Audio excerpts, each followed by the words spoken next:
Okay, guys, we're going to talk about the Washington Redskins' Jordan Reed today. This is the video version of the Injuries 101 podcast. I am your host, Dr. Jesse Morse, and Jordan Reed is one of those guys where I get super excited about him, but then I realize that he's always injury prone. He's always injured, and I'm just like, maybe I shouldn't draft him. Is his upside high enough for the risk, So he's 28. He's always played for the Redskins. In 2016, he caught 66 balls for almost 700 yards and 6 touchdowns. Very respectable numbers. Now, 17, last year we were expecting maybe something similar, but he only went for 27 catches, a little over 200 yards and 2 touchdowns. So we're like, all right, obviously disappointed. We're going to talk about that in a second.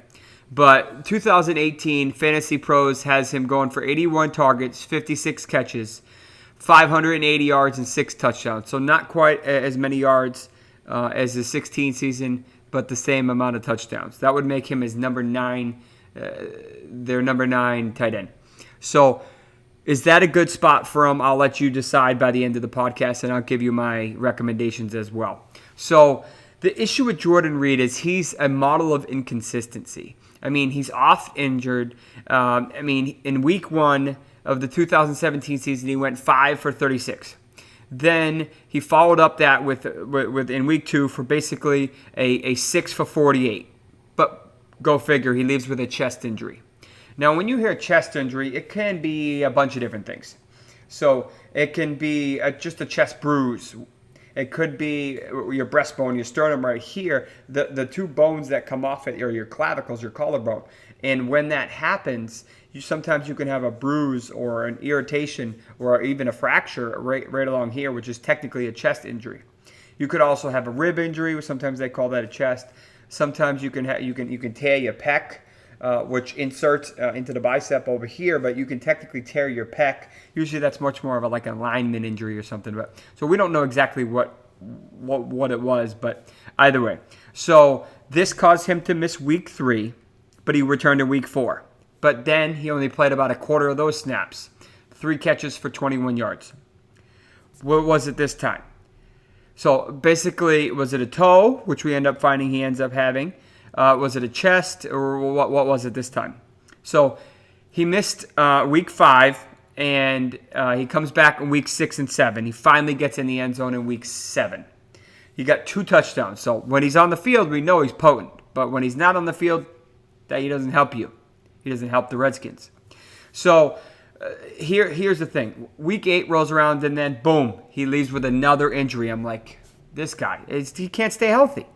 So this time, what is it? It's a hamstring.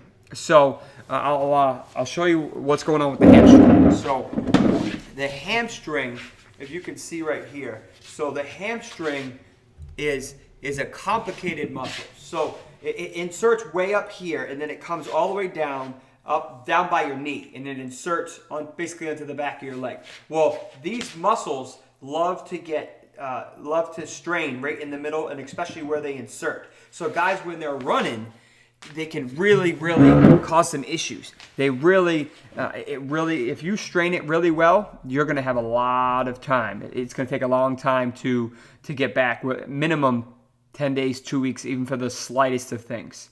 Every time you set that burst, boom, it causes a lot of pain, causes a lot of swelling, and you have almost like a re-injury.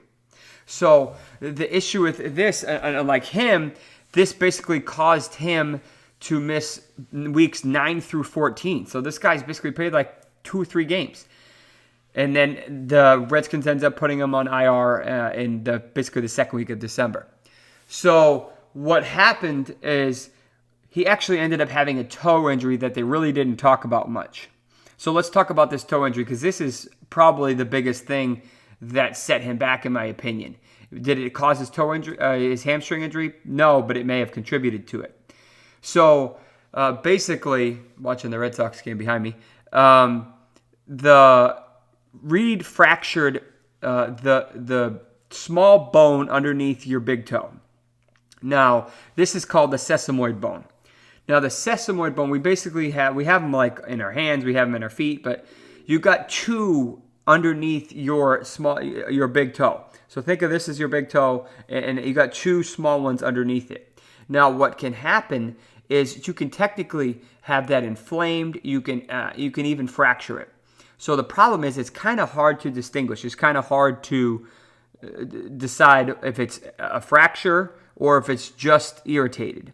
So we come to find out that he actually had stem cell in this, but it wasn't effective. And I could have told you that it wasn't going to be effective if it was fractured, because that's not an indication. I do PRP quite often, and it's not.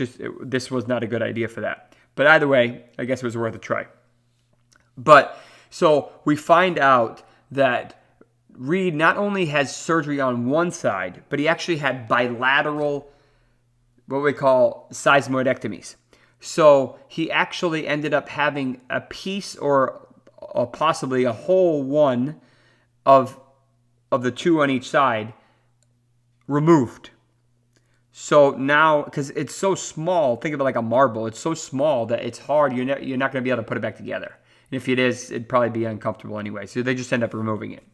So basically, this was a big deal. I think he had it done in April, and then whatnot. So we are.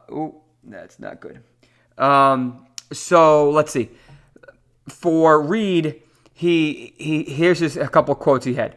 Reed claims he's feeling 100 times better. That's a direct quote. After having the bone removed, he said, quote, "I can tell a difference because there was pain in my toes. I had pain all season. I had pain all off season. That pain was shutting down certain parts of my body that I needed.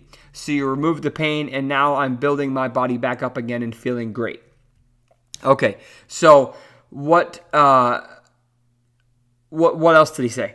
So he said he's feeling a lot better, much more explosive, and much stronger and better shape. I'm feeling great. So this is wonderful news for not only him, but for the Redskins. Is it going to help his hamstring injury? No. Is it going to potentially make him play better because he doesn't have to worry about it anymore? Yes. So this can be a really, really challenging injury, just like turf toe is. It's really hard. It's hard to push off. It's hard to cut. I mean, this guy is a big dude. He's like 250. So think of trying to run and cut every single time, and you're trying to cut, and that bone is just not having it, that area. So one study that I usually like to use studies in my data, in my presentations, just to kind of prove that there's real science behind it. So one study showed that out of 24 elite athletes that had this injury, they all underwent, those that didn't get better with conservative management, they ended up undergoing surgery, the same one that Reed had. And out of those, 92% got better. So, and here's the thing. 11 and a half weeks it took them to get back. So if this is 11 and a half weeks, unless you have this at like basically the beginning of the season or even preseason, it's pretty hard for the athlete to come back and stay in season. Now, I mean, yes, that's an average, but I mean, you have your guys that are going to do it in 9 weeks, and then you have your people that take 17 weeks or whatever. Like Adrian Peterson when he tore his ACL and he came back in like 6 months. Like, that's rare. Like, he's a freak. That's not normal in a good way. So let's state some facts. First of all, Jordan Reed has never played all 16 games in a season. What makes you think it's going to change this year? Think about that when you're thinking about reaching for him. So he's definitely not a safe option, and we know that. But what about the upside? So he's a stud. He's a difference maker when he's on the field. He has kind of a frame that reminds me of Gronk a little bit.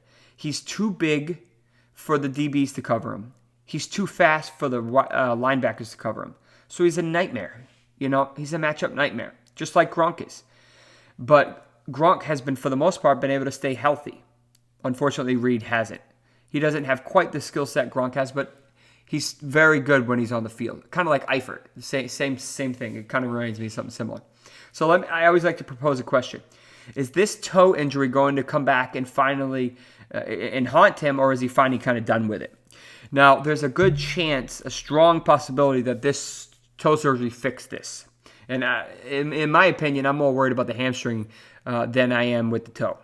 So let me give you a 2018 health outlook for Jordan Reed.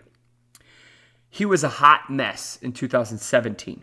Between the toe injury, the chest injury, the hamstring injury, I mean, forget about it. It was awful. It was a bad season for him, especially for the Redskins, especially for the anybody who drafted him. You were expecting to get anything out of him. Well, I personally would love to see him on the field because I think he's a good athlete. He just can't stay healthy. So let me flip my little cheat sheet here. So what we're thinking here is basically he's injured basically every part of his body throughout his career. So, and he's had multiple concussions, which banged him up and knocked him out for a couple seasons. So, that's always something we have to worry about. Once you hear concussion, boom, talk a minimum 10 days, up to it could be anything. Most sports concussions resolve within 10 to 14 days, about 75-80% of them, but not all of them. So, personally, as I mentioned, I am concerned about his hamstrings more than his toe, but the toe's still lurking.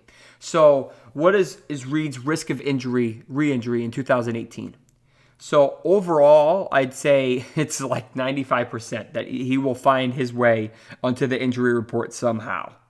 That's even higher than Leonard Fournette, in my opinion, in my head. And he's pretty high. It's like 75%. So, it's just kind of his nature. We don't know what it's going to be. Is it going to be hamstring? Is it going to be a hand? Is it going to be a knee? We don't know. But the odds that he's not on the injury report in 2018 are pretty slim. But here's my recommendations for Jordan Reed for 2018. So you don't draft Jordan Reed because he's safe. You draft him because of his high potential, because of his upside. So he has a low floor and a high ceiling, which is good and bad. So personally, in season-long leagues, I'm avoiding him like the plague unless he falls to me in a crazy late round. But in best ball, that has potential depending on where you can get him. And that's the thing I actually like about best ball is you don't have to worry about when to start him. That does it for you. You just have to have him for the games he's going to go bananas. And then hopefully you have another respectable guy that can put up numbers in between that. So, can he be a top 10 tight end this year? If he can stay healthy, yes, 100%. What about top 5?